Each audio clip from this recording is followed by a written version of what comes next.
Gas ଯୋଗାଣରେ ଚରମ ଅବ୍ୟବସ୍ଥା, ଗଅଁଦିଆବାସୀ ଉତ୍ତେଜିତ।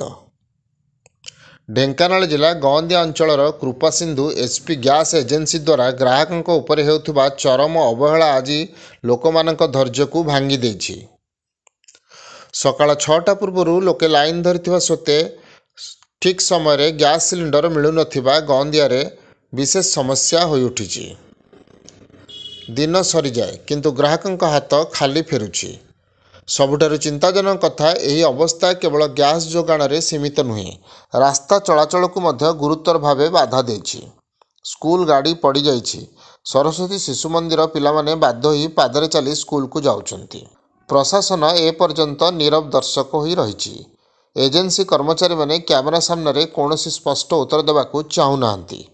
ଏସବୁ ଅନିୟମିତତା ପଛରେ କିଛି ଲୁଚିଥିବାର ସନ୍ଦେହ ଜନ୍ମାଉଛି ଅଞ୍ଚଳବାସୀଙ୍କ ମନରେ। ଏଜେନ୍ସି ଇଚ୍ଛା ମୁତାବକ କାମ କରିନି ତ? ଜିଲ୍ଲା ପ୍ରଶାସନ କେବେ ଏହି ଅବସ୍ଥାକୁ ଦୃଷ୍ଟି ଦେବେ? ଗ୍ରାହକଙ୍କ ଦୁଃଖର ଦାୟିତ୍ୱ କିଏ ନେବ? ସ୍ଥାନୀୟ ଲୋକଙ୍କ ମହଲରେ ଭୟଙ୍କର ରୋଷ।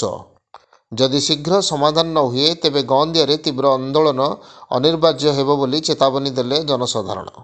କର୍ତ୍ତୃପକ୍ଷ ତୁରନ୍ତ ହସ୍ତକ୍ଷେପ କରନ୍ତୁ, ନହେଲେ ଏହା ଜନ ଆକ୍ରୋଶରେ ପରିଣତ ହୋଇପାରେ। କ'ଣ ଅସୁବିଧା କ'ଣ ହେଉଛି? ଅସୁବିଧା କିଛି ନାହିଁ। 15-16 ଦିନ ହେଲା ଗ୍ୟାସ୍ ସରିଗଲେ ଆମେ ଛୋଟ ପିଲା ହଇରାଣ ହେଉଛୁ ରୋଷେଇ କରିବା ପାଇଁ। କିନ୍ତୁ ଇଣ୍ଡିଆନ୍ ଗ୍ୟାସ୍ ଆମ ଗାଁ ଭିତରେ ହର୍ନ ମାରିକି ଦେଉଛନ୍ତି। ଇଏ ଗାଡ଼ି ବି ଗଲେ ହର୍ନ ମାରୁନାହାନ୍ତି, ପଳଉଛନ୍ତି। ସକାଳ ଆଜି ଯେଉଁ ଆସିକି ସକାଳ 6ଟାରୁ ଏ ଲାଇନ୍ରେ ଠିଆ ହେଇଛନ୍ତି, ମାନେ ଆପଣ ଜଣେ ସ୍ତ୍ରୀ ଲୋକ ହେଇକି ସରକାର ଯେଉଁ ମାନେ ମାଆ ମାନଙ୍କୁ ସମ୍ମାନ ନାହିଁ ମାନେ ଆମେ ଆସିବାକୁ ବାଧ୍ୟ। ଆମ ଛୁଆମାନେ ହଇରାଣ ହେଉଛୁ। ଆମେ ରୋଷେଇ ପାଇଁ 2 ଜଣ ଛୁଆ ଯଦି ସ୍କୁଲ ଯିବେ ଆମେ ରୋଷେଇ ପାଇଁ ହଇରାଣ ହେବୁ। ସ୍ୱାମୀ ଥିଲେ ବି କିଛି ମାନେ ସେ ତ ବାହାରେ। ଆଜି ଯେଉଁ ଲାଇନ୍ ଲଗେଇଛନ୍ତି ବର୍ତ୍ତମାନ ତ ଆପଣ 300 ଟାଙ୍କି ପଛରେ ଅଛନ୍ତି, ଗ୍ୟାସ୍ ପାଇବେ ବୋଲି ଆଶା କରୁଛନ୍ତି? ନ ପାଇଲେ ସେ ଆଉ ହଇରାଣ ହେଇକି ପୁଣି ଯିବୁ ଫେରିକି, ଆଉ କ'ଣ କରିବା? ଗ୍ୟାସ୍ ପାଇଁ 6ଟାରେ ଆସିକି ଲାଇନ୍ ଲଗେଇଥିଲେ। କେତେ ଦିନ ହେଲା ଗ୍ୟାସ୍ ଆସିନଥିଲା? 5-6 ଦିନ। କ'ଣ ଅସୁବିଧା ହେଉଛି? ଆମେ ବି ଜାଣିପାରୁଛୁ।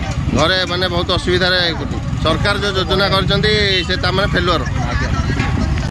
ଢେଙ୍କାନାଳରୁ ସୌମ୍ୟରଞ୍ଜନ ମହାନ୍ତିଙ୍କ ରିପୋର୍ଟ, ନାଗରାଜ ନ୍ୟୁଜ୍।